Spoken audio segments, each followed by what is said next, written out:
Radhava Kunja Bihari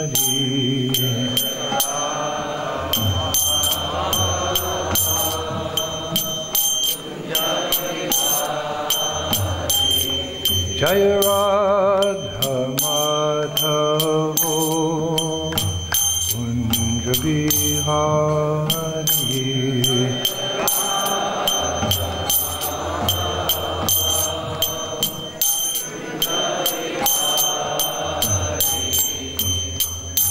Gopi Jana Vallabha Girivardhari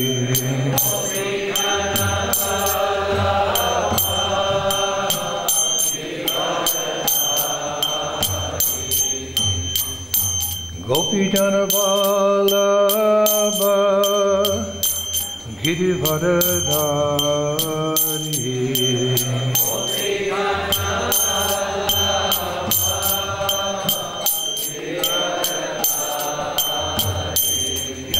Yashodanandana Braja Janaranjana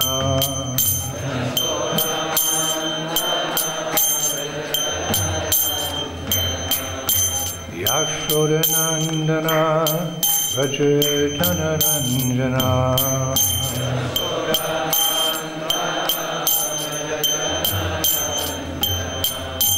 Yamuna Tira Panachari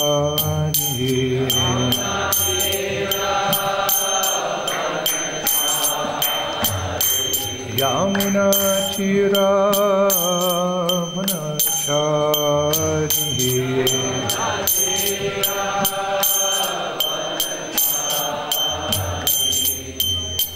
Jaya Radha Madhava Kunja Bihari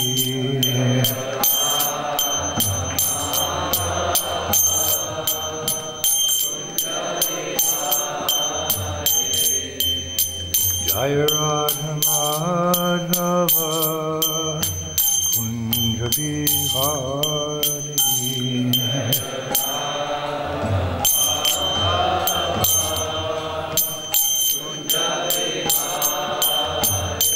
Hey Gopi Jana Vallabha Girivardhari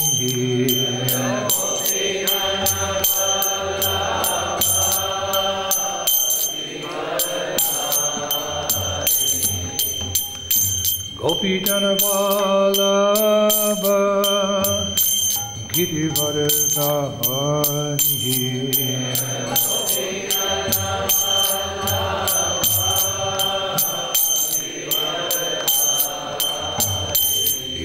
Yashodanandana Braja Janaranjana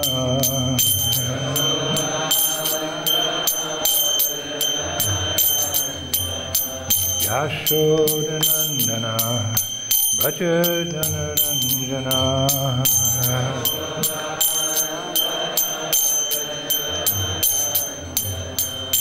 Yamuna Tira Vanachari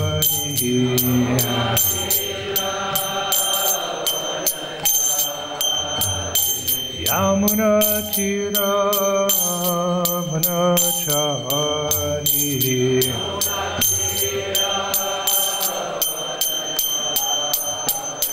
Jaya Radha Madhavo Kunja Bihari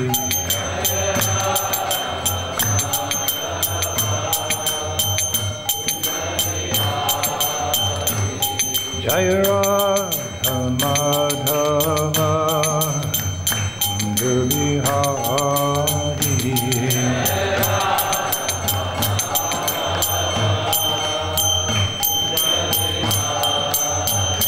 Hey Gopi Jana Vallabha Girivardhari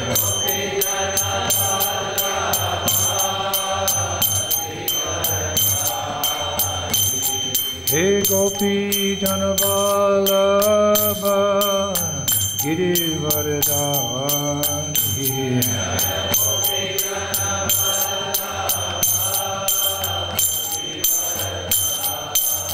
Yashodanandana Vajajananandana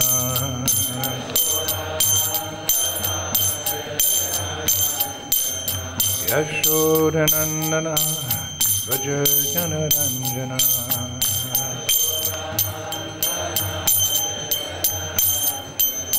Yamuna Tira Manachadi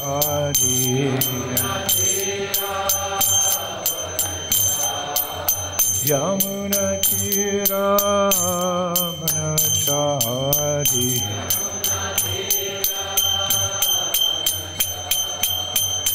Jaya Radha Madhava Kundu Bihari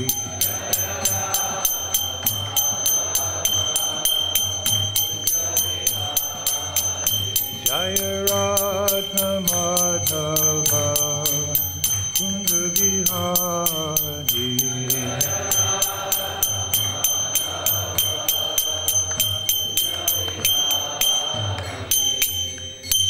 Jaya Vishnupad Paramahansa Parivachakacharya Oshtatara Satasri Srimad His Divine Grace ISKCON Founder Acharya Srila A.C. Bhaktivedanta Swami Srila Prabhupada Ki Jaya Vishnupad Paramahansa Parivachakacharya Oshtatara Satasri Srimad Bhakti Siddhanta Saraswati Thakur Maharaj Srila Prabhupada Ki Ananta Koti Vaishnava Vrinda Ki Nam Sharya Srila Haridas Thakur Ki Prem se kaho Shri Krishna Chaitanya Prabhu Nityananda Shri Advaita Gadadhar Shri Vasudeva Bhaktivinoda Ki Shri Shri Radha Krishna Gopa Gopinath Shyamakunda Radhakunda Giri Govardhana Ki Shri Bhajabhumi Shri Vrindavan Dhama Ki Navadvip Maya Pradam Ki Ganga Jamuna Mai Ki Bhakti Devi Ki Tulsi Maharani Ki ISKCON Deputy Founder Acharya Seva the whole world Srila Prabhupada Ki Sri Sri Gauranitai Ki Sri Sri Krishna Balaram Ki Sri Sri Radhasham Sundar Ki Sri Brajabhumi Sri Vrindavan Dhama Ki Taigo Premanandi. All glory to the assembled devotee. All glory to the assembled devotee. All glory to the assembled devotee. Glories, glories, glories to Sri Guru and Sri Gauranga.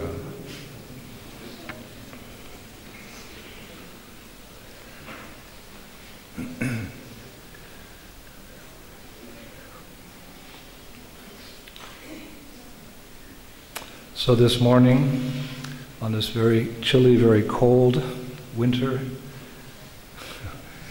morning in Sri Vrindavan Dham, we are reading from Srimad Bhagavatam, Canto 5, Chapter 13, entitled The Descendants of King Priyavrata, text number 7. Om Namo Bhagavate Vasudevaya.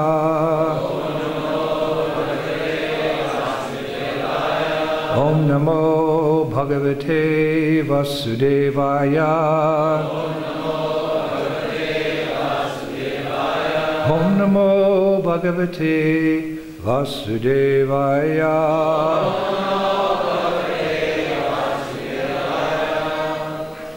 This is one of those shlokas which is more like prose, so many words, so we'll just,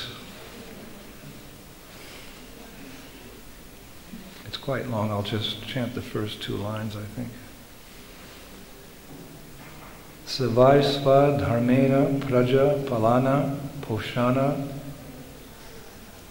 prina no pala lanu nanu shashana Laksha nene yadhina cha bhagavan mahapurushe paravare brahmani. There's 10 more lines, but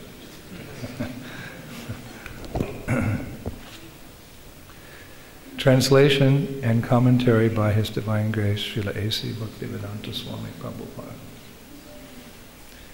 King Gaya gave full protection and security to the citizens so that their personal property would not be disturbed by undesirable elements. He also saw that there was sufficient food to feed all the citizens. This is called Poshana.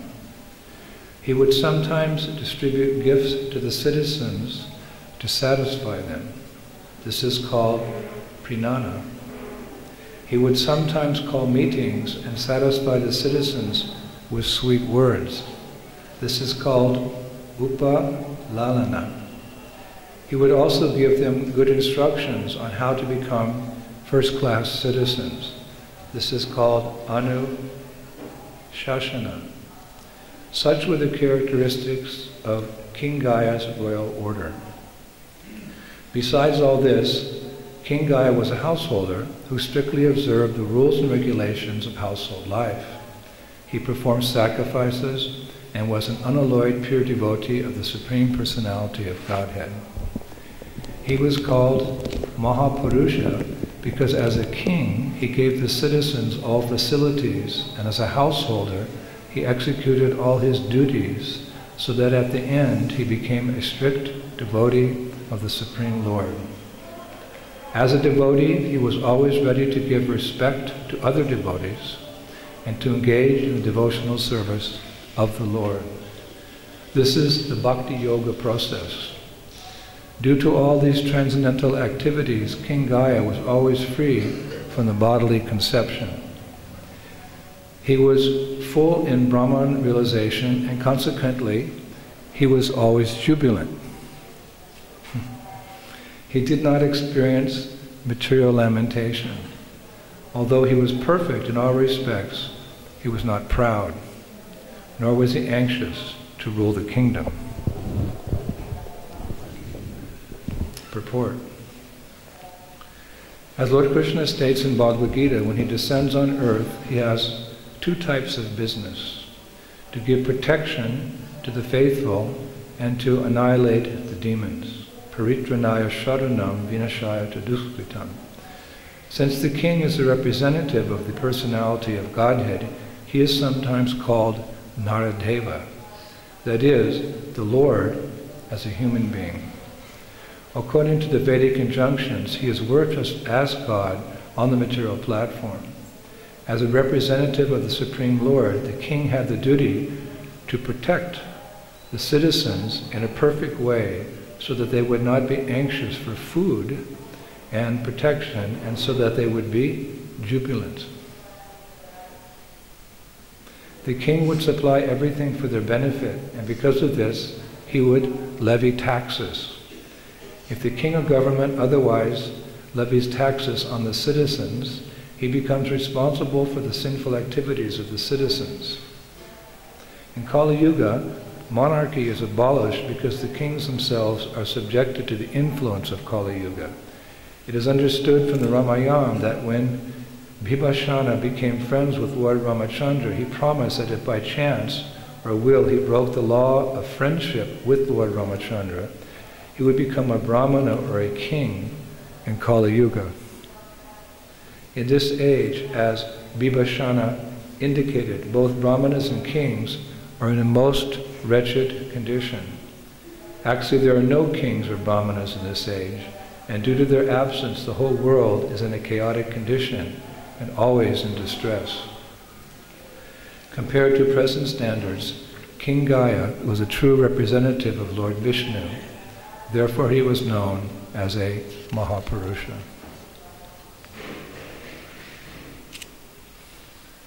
Oma Gyan Timirandasya Gyanangena Shalakaya Chaksuni Militam Jena Tasmai Sri Gurave Namaha Sri Chaitanya Mano Bhishnam Shtapitam Jena Bhutale Shwayam Rupa Kadamayam Dadanti Svapadantikam. Jai Shri Krishna Chaitanya Prabhu Nityananda Shri Advaita Gadadhar Shivasadi Gaur Bhakta Vrindam. Hare Krishna Krishna Krishna Hare Hare Hare Rama Hare Rama. So, in this beautiful verse of Srimad Bhagavatam, we hear how a king in particular, because Prabhupada stresses this point twice or thrice above all the other points he mentions in his purport, a king, a ruler, is meant to give protection to his citizens. In particular, Srila Prabhupada mentions elsewhere in a purport in Srimad Bhagavatam, protection is meant to be given to the innocent, Prabhupada calls them the innocent members of society. Who are the innocent members of society? Prabhupada says the children, the ladies, the cows, and the brahmanas. These are the innocent members of society. Generally, such members of society, as Prabhupada calls them, are not so physically powerful, and thus they're sometimes, or in some countries often, they're exploited by the asuras or the demons. The Padma Purana is very clear that in this material creation there are two types of men. It is stated, Dvabhuta Sargo Lokoshmin, Daiva Ashura Evacha, Vishnu Bhakta Smito Daiva Ashurishtad Viparyaha. The Padma Purana says, there are two classes of men in the created world. One consists of the demoniac and the other the godly. The devotees of Lord Vishnu are the godly, whereas those who are just the opposite are called asuras. So all of you fit into the class of the godly, don't worry. Actually in Bhagavad Gita, when Krishna is explaining divine and demoniac qualities, there's one verse where he assures Arjuna, don't worry, Arjuna, you're not of the demoniac class, you're of the godly class. So following the Lord, we are saying that you are all in the godly class. There's a striking difference between these two classes of men, the godly and the asuras. The godly, who are known as Vaishnavas or devotees of Lord Krishna, they're always concerned about the spiritual upliftment of others. Actually, this is what distinguishes a Vaishnava even from other classes of transcendentalists. There's yogis, there's jnanis, and there's bhaktas. There's three classes of transcendentalists. And we offer our respect to all three classes because they all realize the temporary, miserable nature of this world, and they're trying to transcend this world, to transcendence. But the Vaishnavas are particularly admirable because they're not concerned only with their own deliverance, they're concerned with the deliverance of all others, including even people like Jagai and Madhai. So they're very special Vaishnavas. Whereas the demoniac, they take pleasure in exploiting others. Actually. They actually take pleasure in causing harm. That's their source of happiness when they can cause pain. A Vaishnava, his source of happiness is relieving people of pain. It's hard for us to understand, but a demoniac person, because we're Vaishnava, it's difficult to understand, demoniac person takes pleasure in causing suffering, anxiety to others. So two classes of men. So the rulers, the kings, or the prime minister, or the president, or whatever you may call them today, they have to always be on guard to protect the citizens from the demoniac. This is the meaning of Kshatriya. A king is a Kshatriya, and Kshatriya, if you break down the word Kshatriya, it means to protect from harm. Trayate means to protect, Kshatra, from harm. So if you're a Kshatriya, if you have a big physical body and a diplomatic mind and you have courage and you don't shy away from battle, you have those characteristics which are inborn you due to your karma, then your duty is to protect others from harm, Kshatriya. This is one of the duties of the king. And although all members of society are actually important because all of us are Harijan. Harijan means Jana, just like we had our godbrother Vishnu Jana Maharaj. So Jana means people, so Vishnu Jana means the people of Vishnu, or Braja Jana, the people of Braj. So everyone is Harijan, everyone is a part and parcel of the Lord. Krishna says in the Gita that he's the seed-giving father of all living entities. So although we have our favorites, we may have our friends and enemies, in the eyes of the Lord, everyone is equal ultimately because they're all his children. So everyone is Harijana. So the king, being a representative of the Lord, he offers protection to the Prajna. Prajna, Prabhupada said, means all the citizens of society are given protection. Nevertheless, the king must give special attention to the cows and the brahmanas to make sure that they're safe and secure. Because by protecting cows, the king ensures that most of the economic needs of society can be met, at least in Vedic culture. Prabhupada explains in Vedic culture, if one has a cow and a bull, he can meet all his economic needs and 1 acre of land. That's the formula. Cow, a bull, and 1 acre of land in Vedic culture. Because from the cow, you get the milk. And the milk is described in Bhagavatam as a miracle foodstuff. This is our definition of milk. A miracle foodstuff, because by drinking that milk, you nourish the finer tissues of the brain, whereby you can understand the philosophy of the Bhagavatam to become Krishna conscious. And with milk you can make ghee, which is used in sacrifice. And sacrifice is so important. Krishna says in the Gita, in the beginning I sent forth generation of men and demigods, and blessed them by the performance of sacrifice, yajna, all desirable things will be bestowed upon you. Yajna vai Vishnu. There can be no prosperity, materially or spiritually, in society without acknowledging the mercy of the Supreme Personality of Godhead. Yajna is so important. Of course, these days we don't use much ghee in our sacrifice because our sacrifice is going out and chanting the holy names in public. Hare Krishna, Krishna Krishna, Hare Hare, Hare Rama, Hare Rama. But still, part of our process in Krishna consciousness, we have our yajnas at auspicious moments, various samskaras in life, and we're performing the fire yajna. So without the yajna, without the milk, without the ghee, not possible to perform yajna. So cows are so important. And the bull, he plows the fields, and by plowing the fields we get the grains and the vegetables and the fruits to live a healthy life. And also by protecting the cow, the king gets the blessings of the Lord because he's known as Govindaji. Govinda means he gives pleasure to the cows. So cows are very important in Vedic culture. So the king's responsibility is to make sure that the cows are protected.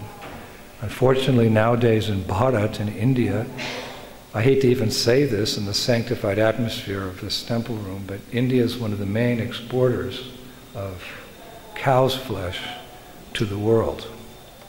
This is unthinkable in Bharata, but this is actually going on.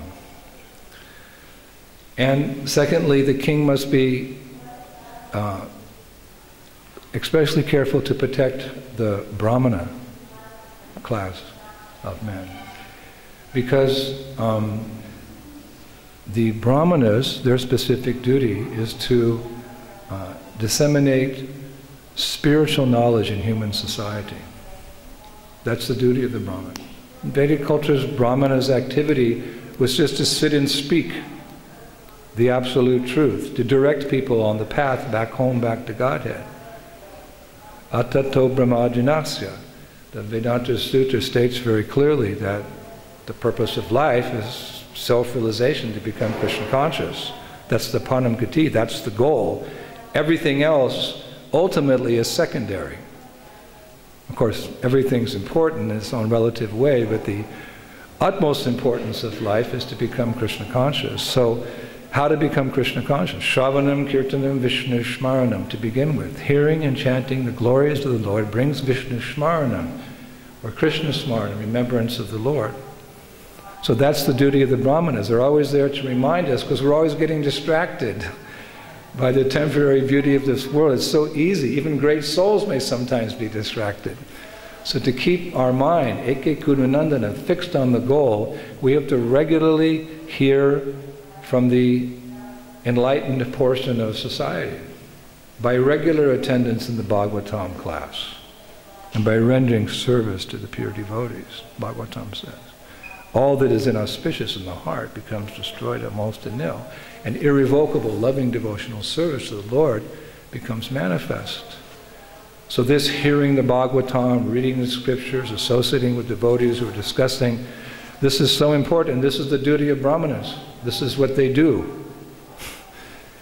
The Sudras are busy building temples to the Lord and so forth, and the Vaishyas are busy milking the cows and doing business. That's also important. The Kshatriyas are protecting, but Brahmanas, their service is no less important. They're just sitting in one place getting a big belly. You know, Brahmana is characterized by the fact, because he doesn't do that much physical activity, he gets all the maha. Brahmanas have that belly, and they're not embarrassed about it. Nowadays, if you have a little midriff bulge, it's considered, you know, not, people are embarrassed, but Brahmins, they're plump like that all day long, speaking, enlightening, because without that knowledge, we can't get out of the entanglement of material life into the reality of the spiritual world. We depend so much upon the Brahmana Vaishnavas in particular. Therefore, Chanakya Pandit stresses this knowledge so much. He says, Savari Bhushanam Chandro, Narinam Bhushanam Pati, Prithvi Bhushanam Raja, Vidya Sarvasya Bhushanam. Chanakya Pandit. He says, Savari Bhushanam Chandra, the ornament of night is the moon. And then Narinam Bhushanam Pati, the ornament of a woman is a pious Krishna-conscious husband. Prithvi Bhushanam Raja, the ornament of the earth is a pious king. And Vidya Sarvasya Bhushanam. This is the punchline. They're all important, but Chanakya Pandit is giving other points to come to this ultimate punchline. Vidya Sarvasya Bhushanam. Knowledge is the ornament of everything. Therefore, Prabhupada said one time, my only complaint about my disciples, because all of them were working or are working so hard to help him in his mission, he said, my only complaint is they don't read my books. Because you can't give something you don't have. So if this movement is meant to disseminate knowledge as an entire body, a society, the members have to know the philosophy and live the philosophy, become purified, to become empowered preachers. So knowledge is so important. That's the duty of the Brahmanas. So the cows, for the material necessities of life, because, you know, we need material necessities, at least the basic necessities, so that we can be peaceful, to sit, study the Shastra, and chant. Hare Krishna, Krishna Krishna, Hare Hare, Hare Rama. Vedic knowledge, Vedic culture teaches us how to live life in the most simplest way to meet the demands, the material demands. It teaches us that science so that we have time to chant Hare Krishna. Actually, Prabhupada explains in one lecture that Vedic culture was so nice, it was based on protecting the cows and cultivating the land, that, you know, the planting season was there, and the growing season was there, and the harvesting was there. That was kind of by nature's way. People were very busy planting the seeds, watering and harvesting, but Prabhupada said that took about 7 months altogether to plant, to cultivate the land, and to harvest the grains. He said it took 7 months. So people in Vedic culture, I heard the lecture, Prabhupada said, people had 5 months free. 5 months free.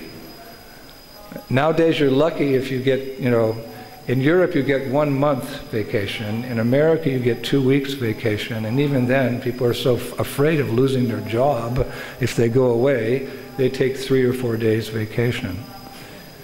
And that's not enough time to actually rest from all the many months of work. But Vedic culture was so nice. Simple living, Prabhupada said, with high thinking. Nowadays life is so complicated, people don't have time to think about the higher values of life.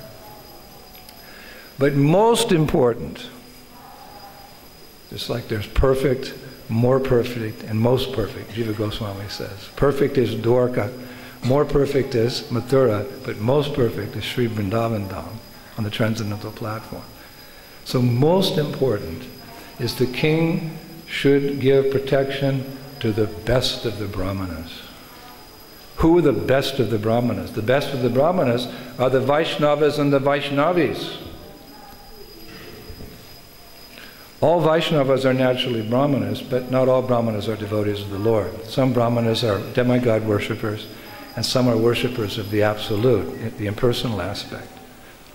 But Vaishnavas are naturally Brahmanas because they live in the mode of goodness, but they're transcendental to even to the mode of goodness, Suddha Sattva, because they worship the all-good personality of God. They're on the transcendental platform.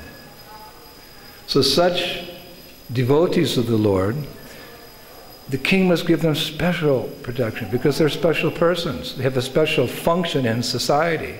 They're always giving the good example of finishing up their material existence. And as I mentioned earlier, while doing so, they're also delivering others from material existence. They're setting the perfect example of what human life should be. How to live in this world in such a way that by the end of life, you're fully Krishna conscious and you go back home, back to Godhead. That's the Vaishnava. As Jesus said, to be in this world, but not of this world. Devotees are in this world, but they're not of this world. They're special souls. Their goal is Vaikuntha. So they're doing what is ever necessary to keep things together, but they're very intent on going back home, back to God as the purpose of life. So they're setting a very good example. And while they're ascending to the spiritual world, they're trying to pick up as many conditioned souls as they can, enlighten them in Krishna consciousness, and take them back home, back to Godhead. They're doing the real welfare work. Some people have a soft heart for the suffering of others, and we respect that. They're opening hospitals, they're giving medicine, they're giving food, they're giving shelter. We respect that, but according to Rupa Goswami, the ultimate welfare work, if you have a soft heart for the suffering of others, then you should know the ultimate welfare work is to give people Krishna consciousness. Because by going back to Godhead, all problems are solved. That's called panacea in English. Panacea is a special word. Panacea means a solution to all problems. So they talk about the panacea, this, the ultimate panacea is back home, back to Godhead. Abrahma bhuvanaloka punar arvitu arjuna mamopetite kontiya punar janma nividyate. Punar janma nividyate, because Krishna says, having once gone there, you never come back again. All problems solved. From a world which is temporary, full of suffering and ignorance, you go to a world which is eternal, full of knowledge and bliss. One time a devotee, a disciple asked Prabhupada, when we get back to the spiritual world, do we remember, that we were in the material world? And Prabhupada said, yes. But you remember it like a nightmare. Like a bad dream. So you don't want to come back. You may have had the experience, you have a horrible dream and then you wake up at night and then you're hesitant to go back to sleep because you may fall into that same dream. So in the same way, when we get back to the spiritual world, we may remember, yes, I lived in Delhi, I lived in London, I lived in New York. That's nothing compared to Vaikuntha. This is Kuntha, this is a place of anxiety. That place is Vaikuntha, that place where there's no anxiety. So they just don't come back. So such devotees are very special because they're setting a good example and they're concerned about the spiritual welfare of others. One time a devotee said to Prabhupada, Srila Prabhupada, everyone loves you. And Prabhupada said, yes, that's because I love everyone. This is the perfect Vaishnava. How special are Vaishnavas is described by Lord Shiva in the Padma Purana. Aradanam sarvesham Vishnu aradanam param tasmat parataram devi tadiyanam Samarjanam. Lord Shiva told the goddess Durga, "My dear Devi, although the Vedas mention worship of the demigods, the worship of Lord Vishnu is topmost and is ultimately recommended. However, above the worship of Lord Vishnu is the rendering of service to Vaishnavas who are related to Lord Vishnu." So the king knew these things. Evam parampara praptam, it's mentioned in the Gita. This knowledge was received through the disciplic succession, and the saintly kings understood it in this way. These kings were not like, modern politicians who are more or less just interested in their self-esteem, getting, money to put away in the Swiss bank accounts or whatever. These kings were Raja Rishis. They were Kshatriyas, but due to their desire, they were saintly persons sitting on the throne, Raja Rishis. So they knew these things. They were able to recognize the sadhus, and they took care of the sadhus. They made sure the sadhus had the basic necessities so they could live their exemplary life and preach Krishna consciousness. So the kings are especially meant to protect the Vaishnavas and the Vaishnavis. And such devotees of the Lord, they humbly accept the protection of the king so they can go about their Krishna conscious business.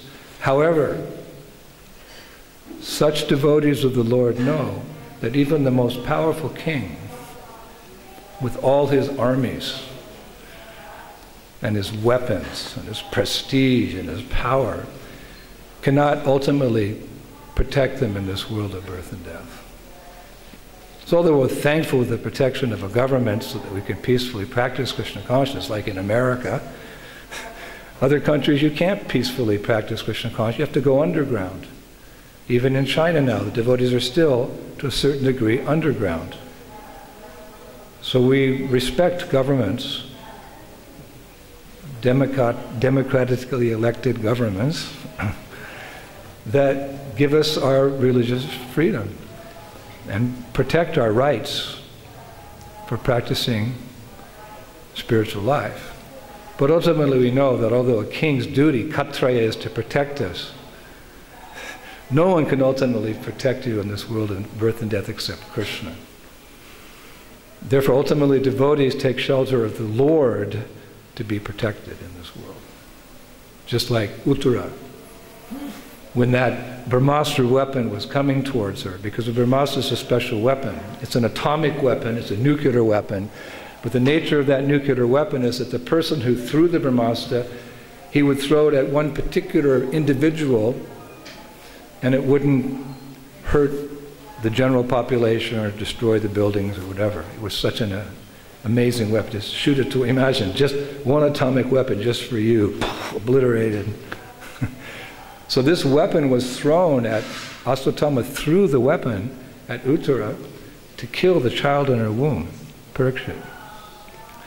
So when that powerful weapon was coming for her, to whom did she take shelter of? The king? No. She took shelter of the Lord. Pahi pahi mahayogin deva deva jagatpate nanyam twadabhayam pasye yatra mityu parashparam.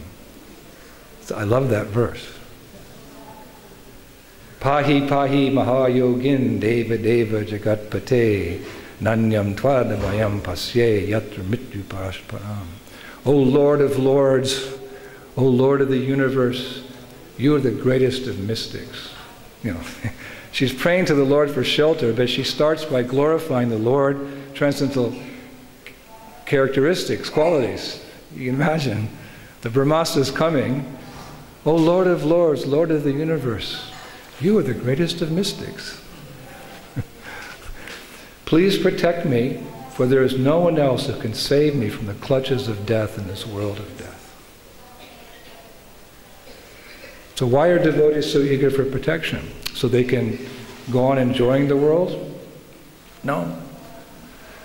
Because they know they need time to become Krishna conscious. It takes a whole lifetime to become Krishna conscious. Sometimes it takes lifetimes. Vasudeva sarvamiti samahatma sadurlabha. Krishna says, after many, many lifetimes, my devotee fully surrenders unto me.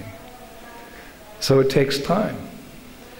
We don't want to, due to some accident, some tragedy, die early. We need the full scale of 100 years they give you in Kali Yuga, or 90 or whatever it is now, 80 or 70. We need that time. We don't want to leave prematurely. I remember 1971, I had a godbrother, African-American black-bodied devotee. His name was Jananivas. Probably gave the name several times. I just joined the movement, and he was tragically killed in a car accident. And Prabhupada wrote a letter to the temple president. And I remember when the temple president was reading that letter to all of us, I noted how Prabhupada said that, unfortunately, this devotee had left the world untimely. Of course, we have our philosophy, there's the karma, but in this instance, Prabhupada, he said this devotee left untimely. It means that he didn't have the opportunity to live a full life so that he could become fully Krishna conscious when he left this world. Which means it takes time. Cheto darpana marjanam, to cleanse the heart. Ado shraddha tata sadhu sangha ta bhajana kriya narta nirviti siyat. This is the process. Step 1, step 2, step 3, step 4. And by the time you've cleansed the heart, then you have to become steady, you have to develop ruchi, you have to have bhav, and then you get prem. You don't just, there's no shortcuts, as we've all experienced. When we first joined the movement, I remember the philosophy amongst the rank and file devotees that, we're going to save the world in 10 years. We're going to become pure devotees, and we're going to flood the world with Krishna consciousness, and in 10 years, everyone's going to be chanting 16 rounds, falling for their principles, and all war will be stopped. A little naive. Those of you senior devotees, you know what I'm talking about. We really thought that, that was our youthful enthusiasm. Nothing wrong with that. But a little naive. 45 years later, we're still chanting, but no tears are coming to the eyes. It takes time to become Krishna conscious. We've been in this material world since time immemorial. Not even a date is given. It's just such a long time. Brahmanda Brahmati Konya Bhagavan Jeev Guru Krishna Prasad Pai Bhakti Lat Bij. What have we been doing since we left the spiritual world? Traveling, Traveler's Nightmare. There's one play called The Traveler's Nightmare in London, England, we used to do. One universe to the next, one species of life to the next, one body to the next. This business has been going on for a long time. So we've accumulated a lot of dirt in the heart. When you travel a lot, you get dirty. You have to take a bath. So due to our traveling through the material world, we have accumulated so much lust, so much anger, so much greed. It's ingrained in the heart. It's like if you're cooking milk and you get a little bit distracted and you burn the milk at the bottom of the pot, it becomes black. Then you try to scrub that pot. If you remember pot washer, if you've all been pot washers, humble service. You get the pot and the milk black, to scrub that. It takes a lot of elbow grease, we say in America. So what to speak of our hearts? It's not so easy. And then the whole process of awakening our divine love for Radha Shyam. So it takes time. So we need protection because this is a dangerous world. The devotee is under no illusion about the dangers of life. He's not thinking that danger is only in far-off places like Iraq and Syria and Afghanistan. It's said that most accidents happen within 2 kilometers of the home. Of course, modern man is thinking that with material progress, the situation is better these days. There's better police forces, there's safer roads, there's improved medicine. Things may appear to be a little safer, but we have a saying in Europe. I spent many years preaching in France. They have a saying there that accidents happen even on the royal road. In France, in Paris, there used to be a special road for the king to come in from Versailles to Paris, la rue de Paris, de Versailles. The king, Louis XVI, I believe, he built this beautiful palace outside of Paris called the Palais de Versailles. And whenever he had to come into to Paris for royal affairs, he didn't just go on the common road like the commoners. They built a special road for the king and the queen to come on the carriages. It was, you know, there were no bumps and it was perfectly smooth, and there were different guards along the whole way, you know, with spears and so forth. So very, very safe. But there are instances where, you know, the carriage was coming along and the wheel broke and the carriage fell down and the queen bumped her head. And the king got a cut. So off with the head of somebody. So my point is that there are dangers. Just the other day, myself and Badahari, we were in Hong Kong. There was a festival for the Chinese devotees, and we were on our way from where we were staying to the hall where the program was, and we were driving in a taxi. I was in the front seat, and it was one of these old Hong Kong taxis, and you know, I always very careful to wear the seat belt, but this seat belt didn't work. It was broken. It only went this far. So, oh, it's praying, you know. Hare Krishna, Al Akbar. And sure enough, you know, I'm chanting and we're going along, and one lady, she's coming from the other direction, and she turns right in front of us to go into a driveway. Our driver, you know, you never think these things are going to happen to you. It always happens to people in the newspapers, on the TV. When it happens to you, you're like, why me? And fortunately, our driver hit the brakes in time, and we smashed in. I just got a little whiplash in my neck, but everyone else was okay, and we counted our blessings from the Lord. But these act as wake-up calls for devotees, because these things, they happen. And Bhagavatam says, it warns us, padam padam yat vipadam natesham. Hey, there's danger at every step in this material world. Actually, one might wonder how people can go on enjoying in this world, oblivious to the dangers of material existence. You know, if you read the newspapers, there's no good news, it's all bad news about people's sufferings. So what happens to all, one happens to all. Eventually something will come up in our karmic deposit that, you know, there'll be some danger, some trauma, some calamity. How can people go on, you know, oblivious to this and not seek out the alternative of Krishna consciousness? It makes you wonder sometimes. But the example has been given of the deer who's drinking water at the lake. You know, it's a still day and there's no wind and the water, you can see your reflection in the lake. So the sadhus give the analogy, the deer is drinking the water in the lake, and she becomes so enchanted by her own reflection, she doesn't notice or hear the tiger who's slowly approaching her from behind. Until the last moment, he jumps on her. So the sadhus say that our situation is very similar.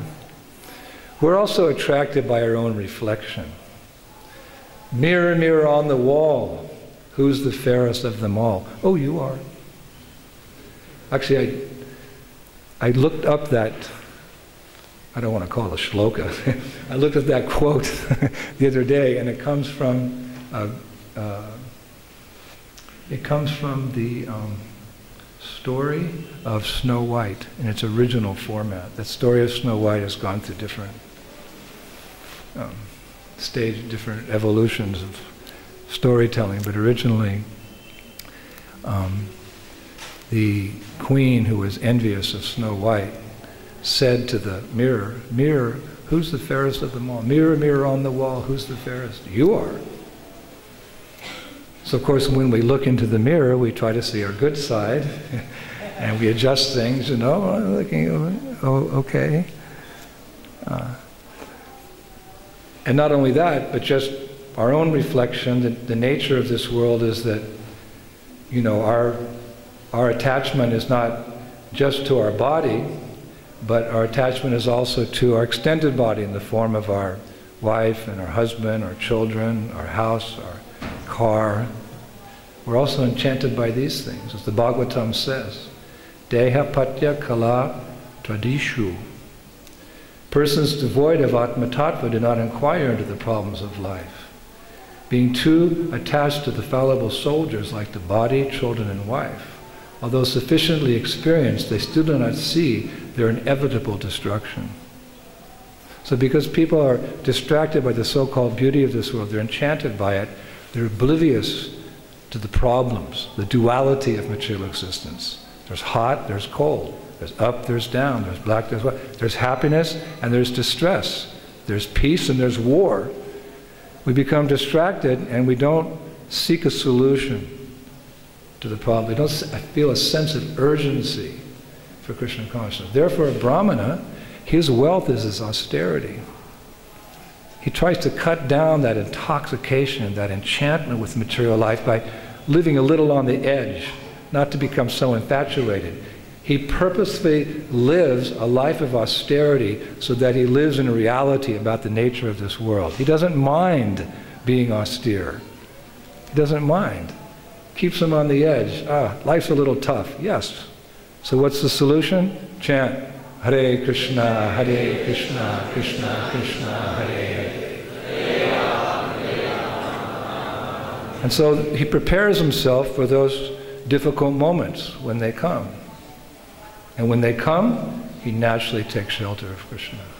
A person who's not prepared, when difficulties come, they take shelter, speculation, intoxication, or drinking. But a devotee, he's prepared. I remember when we had this car crash the other day. From the back seat I heard, Hare Krishna, Hare Krishna, Krishna Krishna, Hare Hare. Oh, that's nice. My godbrothers are prepared. This is devotee. We're aware of these things, so we know that when these difficulties come, we take shelter. And who do we take shelter especially of?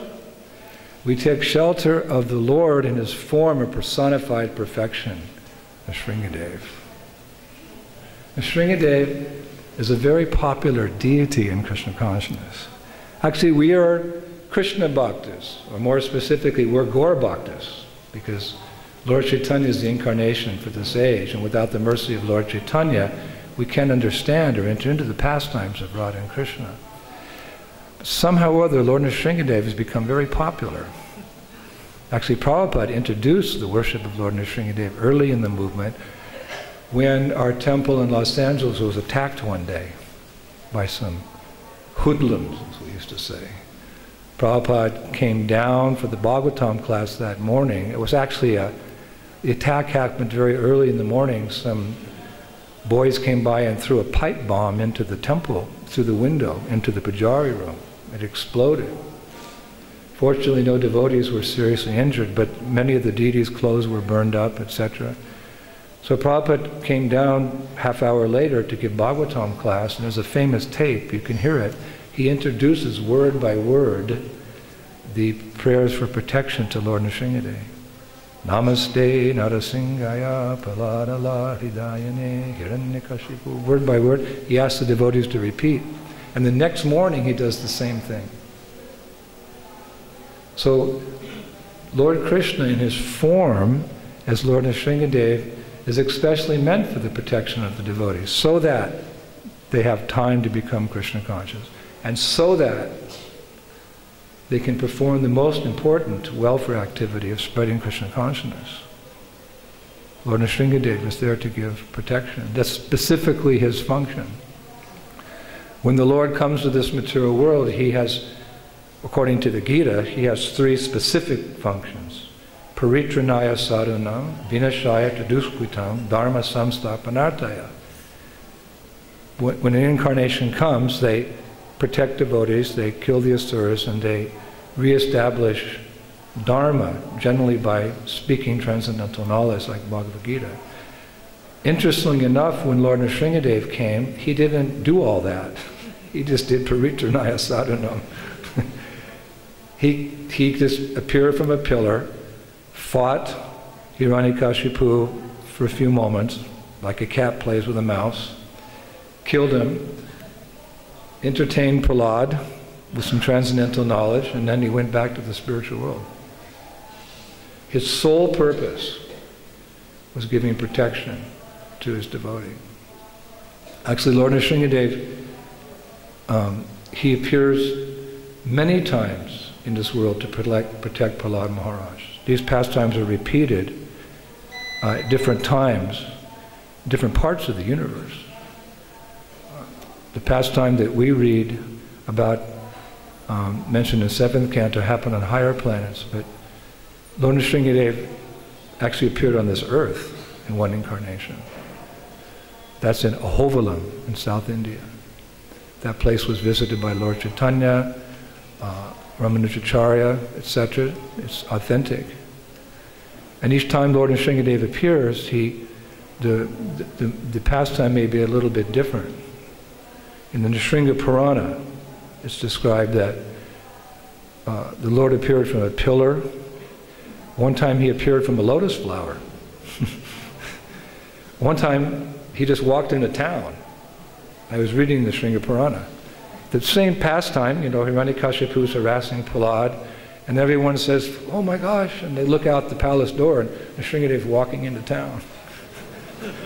Same thing, he gets, he takes Hiranyakashipu and kills them like that. So it's a little, but he's always there particularly, so devotees, when there's danger, they take shelter of Nrsingadev.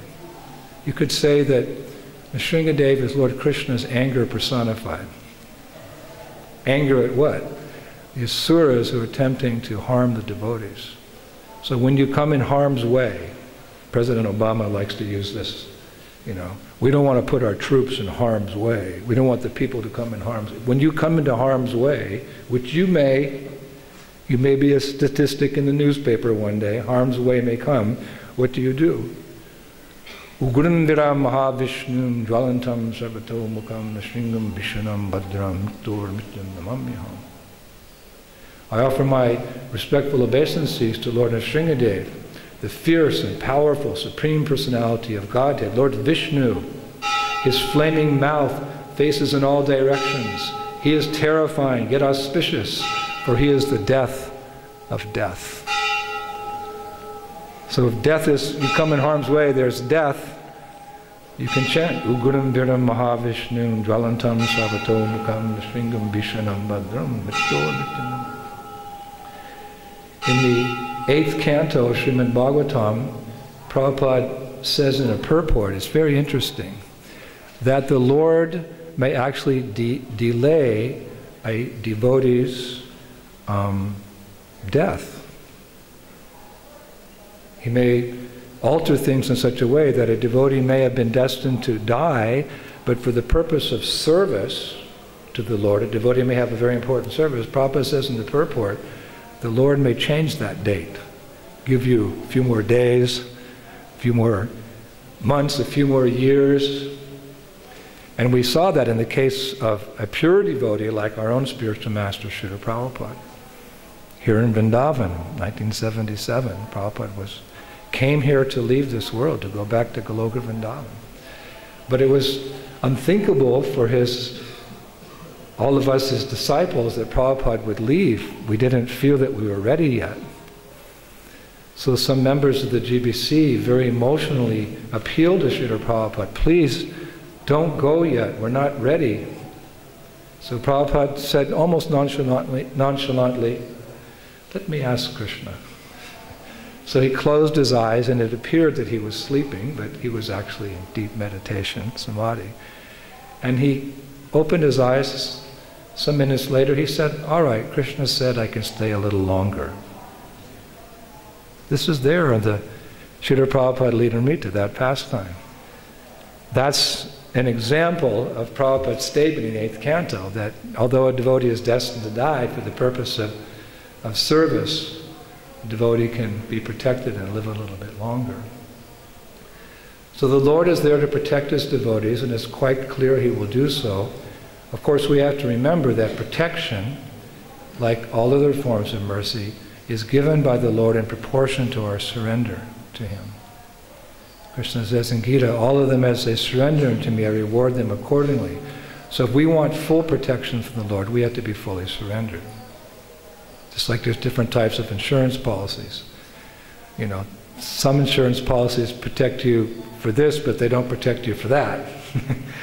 Just like I've got an insurance policy that is given only to expats, expatriates, people who live mostly outside of America. If you live, I think, 10 months outside of America, insurance policies give you a special plan where you receive full protection. Like if I'm in some place like China or Paraguay or wherever, and there's not many good doctors or whatever, you know, I can be airlifted by helicopter back to the nearest reputable medical facility. It's costly, but I took that policy out because I spent a lot of time in these far-off places. So, padam padam yat vipadam. I take the wisdom of the Bhagavatam very seriously. So I have this insurance. I'm fully protected. I mean, as much as you could say, that's there. So you can have a partial insurance policy or full. So if we're fully surrendered to the Lord, like Srila Prabhupada, then we can have full protection. So it's important to become Atma-nivedanam, fully surrendered to the Lord, to receive His full blessings and His full protection. But at the same time, we know that if we receive the protection of the Lord, it's important that we don't take such protection for granted. A devotee does have some special protection. The Shringadev is there for the devotees, but if he protects his servants, it's to allow them to continue their purification of heart and their the most important service in society, again, preaching Krishna consciousness. Just like if a president pardons a convicted killer, it's with the understanding that that pardoned criminal will be a good citizen. So if we as devotees of the Lord have this special, you could say, facility to call upon the Lord, Tabakara kamalabadena kamadbhutasingham dalita. Here, you know, every time, many devotees, when they get in a car, before they start the journey, Namaste Narasingaya, isn't it? Before you begin, we often call upon the mercy of the Lord. So if we get that protection, then it's important that, you know, we utilize that protection to do serious bhajan, to take advantage of our good fortune, and be conscientious when we're doing our devotional activities, and become serious preachers as well. We don't just get the protection and be lazy folks. We take advantage of the protection of a little extra time to chant Hare Krishna, Krishna Krishna, Hare Hare, Hare Rama, Rama Rama, Hare Hare.